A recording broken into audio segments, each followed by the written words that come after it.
Hi there, welcome back in the studio. This video is brought to you by Gospel Beats at gospelbeats.com. Kick drum compression. This is episode 2 of the Compression Made Easy series. And I wanted to give you guys a bit of information about general kick drum compression procedures. Now, this is a live session, an acoustic live session, but the same concept I'm showing here applies to electronic music. So if you're a beat maker or a sample editor, stuff like that, you can benefit from what we're saying here. This is a live performance, so was recorded with a typical modern miking technique. So this is a sub-kick microphone. Okay, if you're a beat maker or electronic music producer, this is the sound you're familiar with. But in acoustic audio recording, you also have this. So these days, most of the time, you want to have the sub-kick, so a microphone just picking up the low frequencies, and another one just dedicated to the attack. So it's kind of a drum split in 2 tracks, okay? It's a common technique nowadays. We want to apply compression to this, so we're applying it to the group. So it's kind of having a single kick drum. We're just combining 2 tracks into one kick sound. Okay, the compressor is here in the group, so we're acting on both tracks at once. So as you can see, this performance is quite even. We mentioned in the first lesson that compression is always used. Is very commonly used to even out performances, so that you have an effect on the loudness and a little bit of an effect on the tone of the track as well. Performance was pretty even. We'll see the next lesson that the snare in the real world music domain is much more uneven. But generally speaking, the kick drum, it's pretty even on its own. We just have to enhance its clarity, even it out even more, okay, and bring a steady beat that can cut through the mix. Okay, so this is it with the compressor disengaged.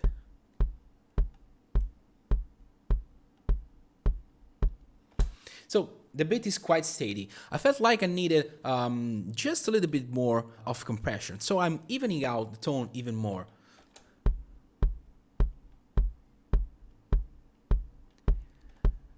There's some overattack, so the proper kick microphone is somewhat highlighted, but this compression, nothing crazy is going on.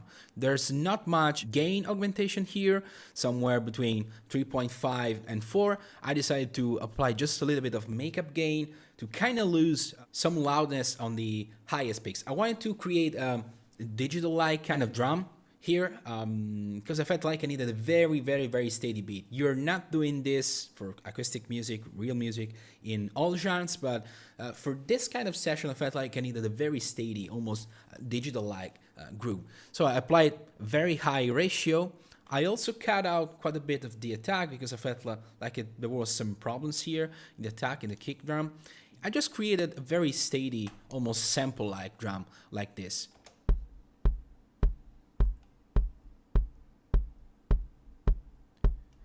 So really nothing crazy it's going on. Okay, if you just have to combine tracks, if you have 2 of them, or just use your main kick drum, you just have to even it out and bring it back if it's going too far. For instance, in the first part here, we have some louder hits, especially here at the end of the first chorus. So just to be sure that I have a very, very steady beat throughout, I applied a very hard ratio here to be sure that I have a very, very even performance. And that's about it. You make these changes to make the kick drum cut through the mix, to make sure that it's always even, it's always audible, and really drives the groove. That's about it. Simple compression. So threshold to your taste. A ratio, I would say anywhere between 2 and 5. 5 is quite a bit. Try to experiment with that. Fast attack if you want to tame a little bit of the resonances, a little bit of the information you have in the first part of your sound. And then makeup gain even on the gain reduction, or a little bit less to tame some of the higher sounding of the loud parts of it. This may not be necessary if you're working with a digital drum, but with a live recording, I found myself using this technique a lot. Of course, you can just turn the knob all the way down, otherwise you're just killing the sound. It has to be closer to your gain reduction value. You see this is 3.9 for this measurement. It's around 4.1 on the old track. So I decided to go for a 3.5 makeup gain to lose a little bit of sound when the performer went too hard on the drum pedal. But that's my own personal choice. It doesn't necessarily have to be like that all the time. So as you can see, kick drum compression, it's pretty simple. Try to experiment on your own, both on acoustics and on digital sample drums. And that's it. Pretty simple, but very effective technique you can work on. So experiment with that, drop a like on the video or a comment to say hello, and I'll see you guys in the next video of the series.